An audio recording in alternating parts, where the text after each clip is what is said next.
On the outskirts of Youngstown, Ohio, a group of testers for America's largest commercial fireworks retailer examine the latest products.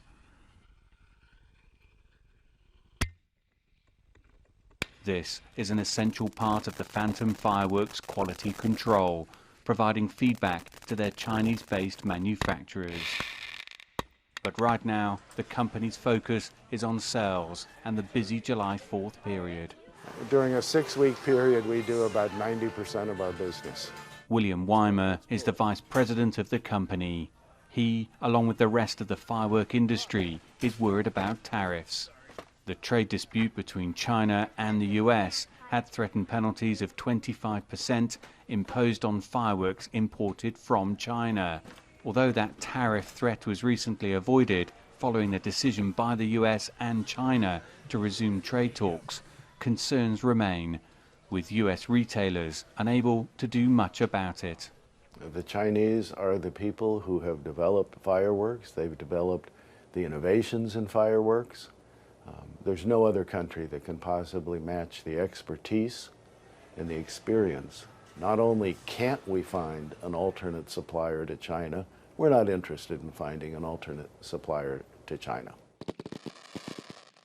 The US commercial fireworks market has almost doubled in size over the last decade, from 500 million in 1999 to 945 million last year.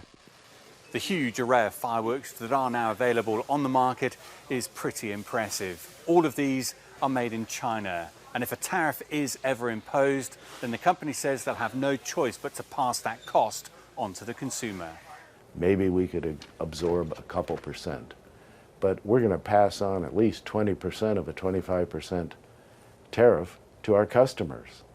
And the customers are going to react, as you would expect, very negatively.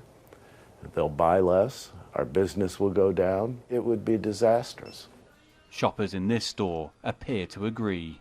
So if the 25% tariff came into effect, we would scale back, just not purchase as many fireworks, and just so we can be able to afford the 25% tax on it. Cut it back 25%.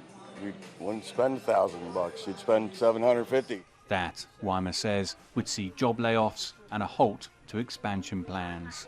Until there's an absolute agreement between the two countries, this threat is looming over us, and it's a very insecure feeling.